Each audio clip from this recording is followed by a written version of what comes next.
আজকে এমন একটি ভিডিও প্রকাশ করতে চলেছি যেটির ভিতরে পাওয়া যাবে যে ভগবানের সাথে ভক্তি কি সম্বন্ধ।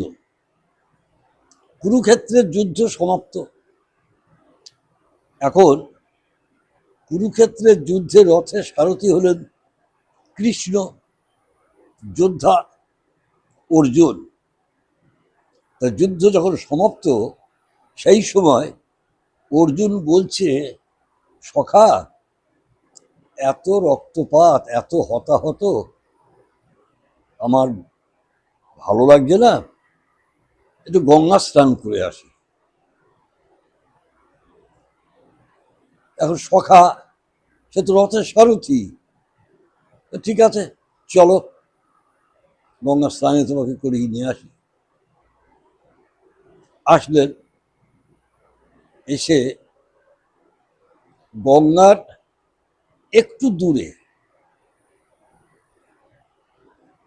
কৃষ্ণ বলছে, অর্জুন ওই তো গঙ্গা, যাও তুমি,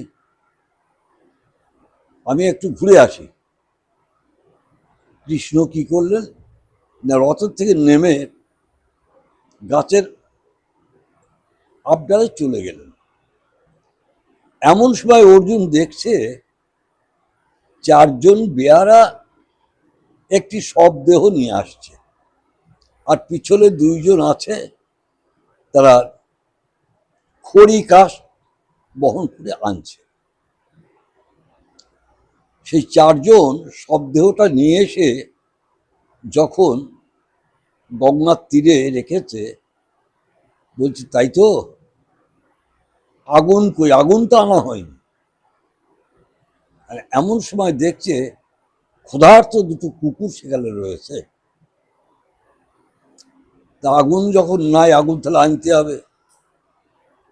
এখানে কে থাকবে? বললো এখানে কারো থাকতে হবে না, তাহলে যে কুকুর আছে ওরা ভয়ানক এসে কামড়াবে, দরকার নেই, থাক, চলো সবাই যাই। চলে গেল। এখন একটি কুকুর, অপর কুকুরটা, এরা যেই চলে গেছে তখন ওই শবদেহটাকে ঘুরছে আর শুঁকছে। আরেকটি কুকুর বলছে, কিরে পেটে এত ক্ষুধা, তুই শুঁকছিস কেন? বলছে কি করব, এর কোন জায়গায় আমি খাবার দেবো,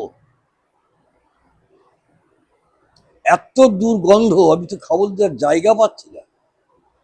তা বলছে তাহলে এক কাজ কর, ওই দেখ রথের উপর বসে আছে, ওর তো হিষ্টু বিষ্টু চেহারা, চ দুজনে মিলে গিয়ে ও কি আছে সবার করি। বলো সেটাই ভালো। গঙ্গা যার চরণে আশ্রিত, সেই কৃষ্ণ,